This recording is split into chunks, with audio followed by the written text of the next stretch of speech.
at a site called Rakchi. It's also called the Temple of Viracocha, or Templo de Viracocha. And the standard story is that this was a massive building and complex of other buildings built by the High Inca, who actually named himself Viracocha. Now, the curious thing from a construction perspective is that the majority of what you're looking at is Inca building. However, the bottom areas is very fine megalithic construction.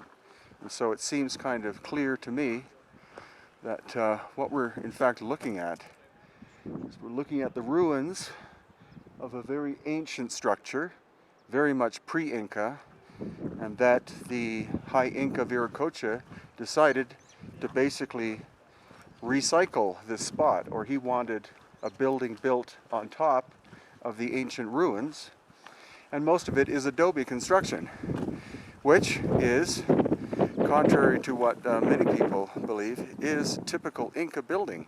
The Inca were not megalithic builders very much, but there was a very ancient culture, possibly called the Viracochas, Viracochans, Tanupans, or Pirwas, who were here thousands of years before the Inca and were superior in terms of technical capability of working and manipulating stone. You tell us, based on energy, because you have these rods, what is it that you're essentially picking up at this site? Well, what I'm picking up here is that the main Viracocha energy starts at the end of this wall and extends the full length of the wall, running along the valley that we've been travelling. And it goes at least as far again to those houses again. This is only half of the energy band.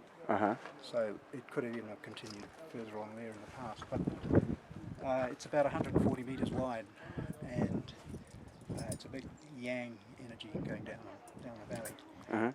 There's also a yin energy, which is extending from these columns, from the columns on both sides, between the two columns. And it's going sort of east-west, up that valley, in fact. So you've got a crossing point of two major energies here. But the peculiar thing is that these columns, all this is made of vesicular basalt. Right. So it's a highly magnetic sort of a rock. And we have this yin energy, which is the Mary energy, if you like. These columns, there's an energy between the columns on both sides, and it goes through the hole, concentrated as you go through the hole, and because they put the columns on each side of a hole. So there's a band of energy about 2 metres wide that just goes straight through, and it concentrates through those holes and comes out the other side. It doesn't extend past the columns.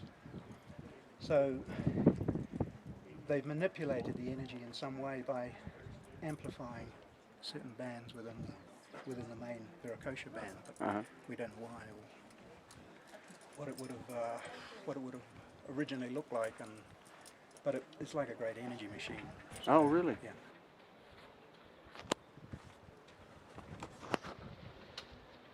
Okay. Wow. So it's just on this side. The energy bouncing backwards and forwards between columns.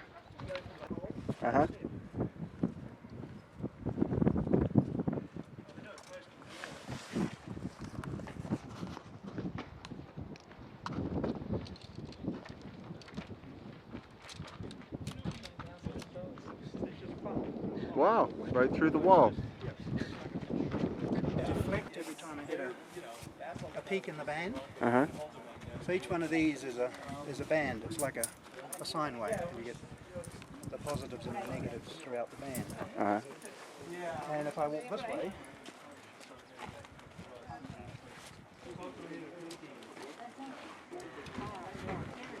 bang. Oh. There we hit the yin line. Right in line with the column. Right in line with the columns. And if I keep walking through it, I pick up all the bands.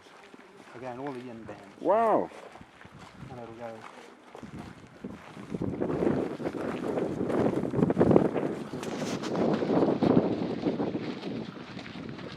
So, it's time to go, guys.